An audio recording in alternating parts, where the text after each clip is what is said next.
오늘은 마태복음 10장 34절에서 39절을 보겠습니다. 검을 주러 왔다. 예수님은 제자들에게 복음을 전파하면서 받는 고난과 핍박 그리고 죽음도 두려워하지 말라 말씀하셨습니다. 예수님을 따르는 자는 당연히 고난을 받고 죽음에도 이르게 되는데 죽음에 이르는 것도 하나님이 주관하시는 것이며 예수님을 주라 시인하는 것도 성령님이 입에 넣어 주신다는 것입니다. 그리고 하나님 백성은 참새보다 더 귀한 백성이므로 하나님이 하나님 나라에 안전하게 인도하신다는 것으로 두려워하지 말라 말씀하셨습니다. 그러므로 담대하게 복음을 전파하라는 말씀입니다. 본문 34절에서 36절을 보겠습니다. 마태복음 10장 34절 검을 주러 왔다. 내가 세상에 화평을 주러 온 줄로 생각하지 말라. 화평이 아니요 검을 주러 왔노라. 마태복음 10장 35절 내가 온 것은 사람이 그 아버지와 딸이 어머니와 며느리가 시어머니와 불화하게 하려 함이니. 마태복음 10장 36절 사람의 원수가 자기 집안 식구리라. 예수님은 자신이 오신 이유가 세상에 화평을 주러 온 것이 아니라 서로 불화하게 하시기 위하여 오셨다고 말씀하십니다.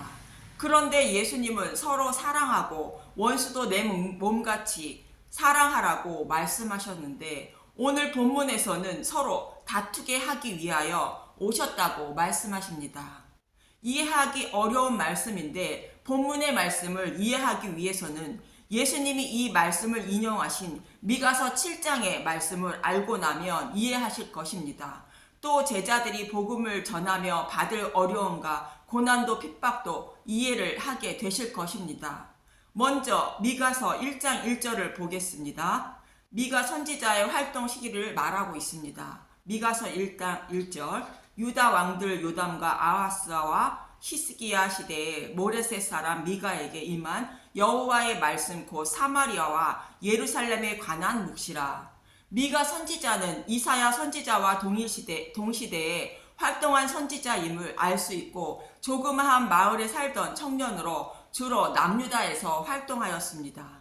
미가서 7장 1절부터 보겠습니다. 미가서 7장 1절 이스라엘의 부패 재앙이로다 나여 나는 여름 과일을 딴 후와 포도를 거둔 후와 같아서 먹을 포도송이가 없으며 내 마음에 사모하는 처음 익은 무화과가 없도다.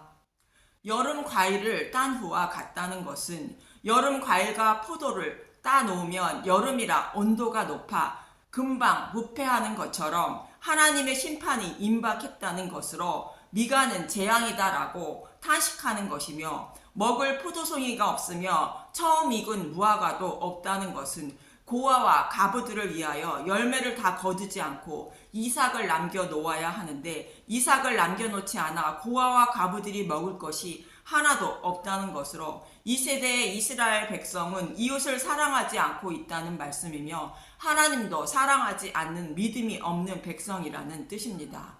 그리고 2절에서 4절을 보면 믿음이 없는 타락한 백성이라고 표현하고 있습니다. 미가서 7장 2절 경건한 자가 세상에서 끊어졌고 정직한 자가 사람들 가운데 없도다. 무리가 다 피를 흘리려고 매복하며 각기 그물로 형제를 잡으려 하고 하나님 말씀에 순종하며 살아가는 자가 하나도 없고 서로 자신의 유익을 위하여 형제를 잡으려 함정을 파고 매복하여 잡아 죽이려 한다는 것입니다. 이 말씀은 하나님 말씀을 들으려 하지 않고 복음을 전하는 자들을 곧 선지자를 잡으려고 함정을 파고 매복하며 죽이려 한다는 뜻입니다.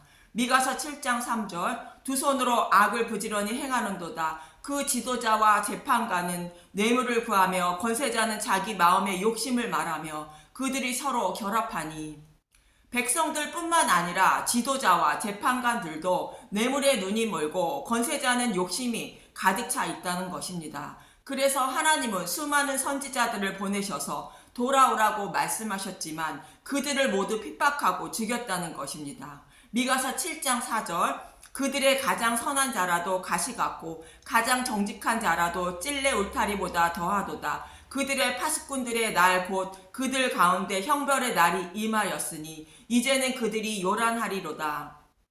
가장 선한 자라도 가시 같고 가장 정직한 자라도 찔레 울타리보다 더하다는 것으로 복음을 전하기 위하여 접근하지 못한다는 것이며, 선지자가 하나님 말씀을 전해도 듣지도 않고 가까이 가기도 어려운 사람들이라는 것으로 이들에게 남은 것은 하나님의 심판만 남았다는 것이며, 이들의 심판날에 혼란에 빠지게 된다는 것입니다. 이처럼 선지자들이 하나님 말씀을 전하려고 해도 듣지도 않고 핍박하고 오히려 죽이려 한다는 뜻이며, 5절에서 6절은 또 이렇게 말합니다. 미가서 5장 7장 5절, 너희는 이웃을 믿지 말며 친구를 의지하지 말며 내 품에 누운 여인에게라도 내 입의 문을 지킬지어다. 이웃도 친구도 의지하지 말고 잠자리를 같이 하는 아내에게도 하나님께로 돌아오라는 말도 하지 말라는 것입니다. 하나님의 말씀을 전혀 하지 않는다는 것으로 복음을 전하면 예수님이 말씀하신 것처럼 귀신 들린 자 취급을 당하여 쫓겨나거나 고발되어 모진 고난과 핍박 그리고 죽임을 당하게 된다는 것입니다. 믿고 오지할 만한 사람이 아무도 없다는 것입니다.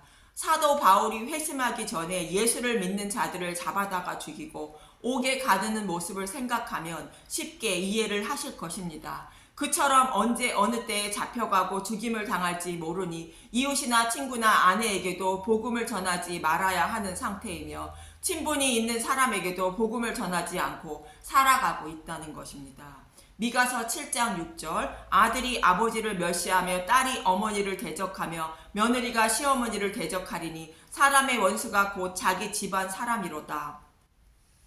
아버지가 아들에게 회개하고 하나님께로 돌아와야 한다고 하면 아들이 멸시한다는 것입니다. 또 어머니가 딸에게, 시어머니가 며느리에게 그렇게 말해도 대적하고 회개하고 하나님께로 돌아오지 않는다는 것입니다. 율법에는 부모를 공경하지 않은 자녀는 돌로 쳐 죽임을 당하고 있다고 말씀하고 있는데, 부모를 대적하고 멸시한다는 것이며 원수가 집안 사람이라는 것으로 하나님을 섬긴다고 입으로는 말하는 자들이 하나님 말씀은 들으려 하지 않고 대적만 한다는 것입니다. 그래서 이들은 가족의 화평을 위하여 회개하고 하나님께로 돌아가야 한다는 말을 가족에게도 전하지 않고 살고 있다고 책망하고 있는 말씀입니다. 이렇게 하나님께로 돌아오라는 선지자의 말을 전혀 듣지 않는다는 것이며 오히려 선지자를 잡아 죽이고 핍박만 한다는 것입니다. 그래서 미가 선지자는 7절부터 이렇게 말합니다. 7절에서 13절까지는 표준 세번역으로 올립니다. 미가서 7장 7절, 그러나 나는 희망을 가지고 주님을 바라본다. 나를 구원하실 하나님을 기다린다. 내 하나님께서 내 간구를 들으신다. 그러나 하나님은 이들을 구원하실 것이라고 희망을 가지고 있고, 이들의 구원을 위하여 미가 선지자는 간절하게 기도할 것이며 하나님은 반드시 그 기도를 들어주신다는 것입니다. 미가서 7장 8절, 주께서 구원하여 주심 내 원수야 내가 당하는 고난을 보고서 미리 흐뭇해하지 말아라. 나는 넘어져도 다시 일어난다. 지금은 어둠 속에 있지만 주께서 곧 나의 빛이 되신다. 원수들은 백성들이 선지자의 말을 듣지 않고 오히려 핍박함으로 기뻐하고 미가 선지자를 조롱하고 있지만, 하나님은 반드시 자신의 백성을 구원하신다는 것입니다. 지금은 어둠 속에 있다는 것은 빛이신 예수님이 오시지 않았다는 것이며 곧 자신의 백성을 구원하시기 위하여 빛이신 예수님이 오신다는 것입니다. 그래서 그들의 마음에 빛을 비추어 주셔서 회개하고 하나님께로 돌아오게 하신다는 것입니다. 동시대에 사역을 한 이사야 선지자도 9장 2절에 이렇게 말합니다. 이사야 9장 2절, 흑암에 행하던 백성이 큰 빛을 보고 사망의 그늘진 땅에 거주하던 자에게 빛이 비치도다. 이렇게 빛이신 예수님이 오셔서 가시와 찔레 울타리보다 더한 마음을 가진 자신의 백성들에게 빛을 비추어 주셔서 구원해 주신다는 것입니다. 빛이 어둠에 비친다는 것은 빛이신 예수님이 육신의 몸을 입고 오신다는 뜻이 있고, 또 빛이신 예수님을 모르는 자들에게 빛이신 예수님이 임하신다는 뜻으로 성령의 전을 세워주신다는 뜻입니다.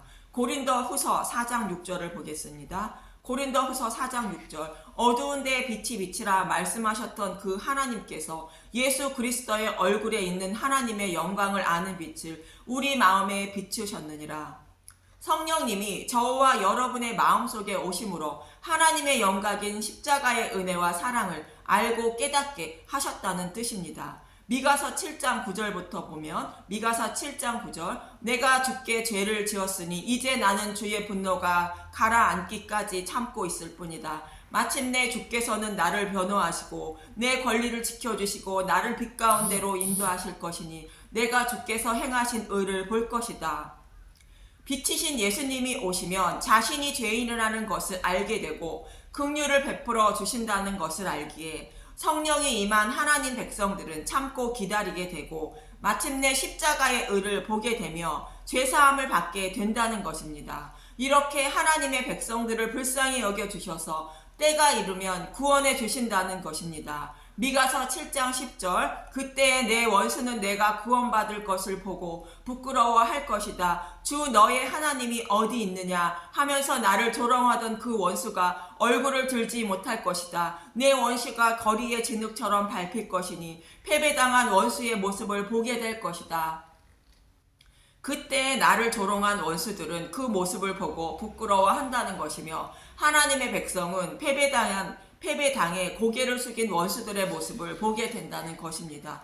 또 이 모습은 예수님이 십자가에서 사단의 머리를 밟으신 모습입니다. 미가서 7장 11절 내 성벽을 다시 쌓아야 할 때가 온다. 내 지경을 넓혀야 할 때가 온다. 성전을 둘러싸고 있는 성벽이 무너짐으로 성전도 무너진다는 것으로 이스라엘 백성이 결국 포로에 끌려갈 때에 성벽이 무너지고 성전도 무너졌다는 것입니다. 그리고 바벨론 포로에 끌려갔다가 돌아와서 성전을 세우고 성벽도 다시 쌓는 것을 말합니다. 참고로 포로에서 돌아와서 성전과 성벽을 세우는 것은 복음 시대를 모형하는 사건입니다. 이렇게 백성들이 진리의 말씀을 알지 못함으로 심판을 받아 포로에 끌려가지만 복음의 시대에는 성령님이 오심으로 마음의 생전을 세워주시고 성령님이 진리의 말씀을 깨닫게 하심으로 진리의 말씀으로 성벽을 쌓아 믿음을 굳게 지키게 된다는 말씀입니다. 성령님이 오시면 보는 눈과 듣는 귀와 깨닫는 마음을 곧 마음의 할례를 주셔서 믿음에 이르게 하시는 것을 말합니다. 미가서 7장 12절 그때에 내 백성이 사방으로부터 내게서 되돌아온다. 아시리아로부터 이집트의 여러 성읍으로부터 심지어 이집트로부터 유브라테스 강에 이르기까지 이 바다에서 저 바다까지 이 산에서 저 산까지 내 백성이 내게로 되돌아올 것이다. 그때 사방 여러 나라를 포로로 끌려갔던 이스라엘 백성이 고국 땅으로 돌아와 성전과 성벽을 세우게 된다는 것입니다. 그때에는 복음의 시대를 말하는 것으로 땅의 모든 하나님의 백성들이 복음의 소식을 전해 듣고 예수님께 나아오게 된다는 것입니다. 미가서 7장 13절 그들이 살던 땅은 거기에 사는 악한 자들의 죄 때문에 사막이 되고 말 것이다. 그러나 복음을 배척한 자들은 죄사함을 받지 못하고 심판을 받게 된다는 것입니다. 그리고 14절부터 기도와 찬양을 하는 내용입니다. 이처럼 미가 선지자는 예수님의 제자들처럼 이스라엘 백성에게 보냄을 받고 복음을 전했지만 많은 고난과 핍박을 받았고 백성들은 선지자의 말을 전혀 들으려 하지 않았는데 하나님은 그들을 불쌍히 여겨주셔서 메시아를 보내주시고 그들을 반드시 구원해 주신다는 것입니다. 가시 같고 찔레 울타리보다 더한 자신의 백성에게 성령님을 보내주어 부드러운 마음을 바꾸어 주셔서 복음을 전하는 자들의 소리를 듣게 하시고 구원해 주신다는 것입니다. 하지만 택함받지 못한 자들은 미가 선지자의 때가 같이 여전히 가시 같고 찔레 울타리 같아서 제자들에게 고난과 핍박을 하게 되고 결국 그들은 심판을 받게 된다는 내용입니다. 그럼 본문으로 돌아가서 마태복음 34절부터 36절을 보겠습니다. 마태복음 10장 34절 검을 주러 왔다. 내가 세상에 화평을 주러 온 줄로 생각하지 말라. 화평이 아니요 검을 주러 왔느라. 마태복음 10장 35절 내가 온 것은 사람이 그 아버지와 딸이 어머니와 며느리가 시어머니와 불화하게 하려 함이니. 마태복음 10장 36절 사람의 원수가 자기 집안 식구리라. 예수님은 검을 주러 오셨다는 것입니다. 싸우게 하시기 위하여 검을 주러 왔다는 것으로 복음의 말씀을 주시기 위하여 오셨다는 것입니다. 미가 선지자의 때에는 복음을 아무리 전해도 복음을 받아들이지 않기 때문에 서로 복음을 전하지 않고 살아서 싸울 이유가 없었던 것이며, 또 하나님께로 돌아가야 한다는 것을 알아도 집안의 평화를 위하여 입을 닫고 살아서 화평한 삶을 살았다는 것입니다. 그러나 이제는 가시와 찔레 울타리 같은 사람들의 마음에 성령님이 임하심으로 부드러운 마음으로 바꾸어 주심으로 복음의 말씀을 듣게 되고 지옥의 고통도 알게 되는 것이며, 그 고통에서 벗어나 길 바라는 마음으로 먼저 복음을 받아들인 사람이 집안 사람에게 복음을 전함으로 불화가 생긴다는 것이며, 집안 식구들은 그를 원수처럼 여기게 된다는 것입니다. 본문 37절을 보겠습니다. 마태복음 10장 37절. 아버지나 어머니를 나보다 더 사랑하는 자는 내게 합당하지 아니하고 아들이나 딸을 나보다 더 사랑하는 자도 내게 합당하지 아니하며. 문자 그대로 보면 이해하기 어려운 말씀입니다. 아버지나 어머니 그리고 아들과 딸을 하나님보다 더 사랑하는 자는 합당하지 않다는 것입니다. 이해를 돕기 위하여 미가서 7장 6절을 보겠습니다. 미가서 7장 6절. 아들이 아버지를 멸시하며 딸이 어머니를 대적하며 며느리가 시어머니를 대적하리니 사람의 원수가 곧 자기 집안 사람이로다. 아버지가 아들에게 회개하고 하나님께로 돌아와야 한다고 해도 아들이 멸시하고, 또 어머니가 딸에게 하나님께로 돌아가야 한다고 해도 시어머니가 며느리에게 그렇게 말해도 대적하고 회개하고 하나님께로 돌아오지 않는다는 것입니다. 이렇게 하나님께로 돌아와야 한다고 복음을 전하면 서로 멸시하고 대적하기 때문에 복음을 전하지 않고 가정의 평화를 지키려 했다는 것입니다. 이 말씀처럼 가정의 평화를 위하여 복음을 전하지 않는 것이 하나님보다 가족들을 더 사랑하는 것이라 하나님은 말씀하고 있는 것입니다. 하나님보다 가족을 더 사랑하기 때문에 가족에게 복음을 전하지 않고 살아간다는 것입니다.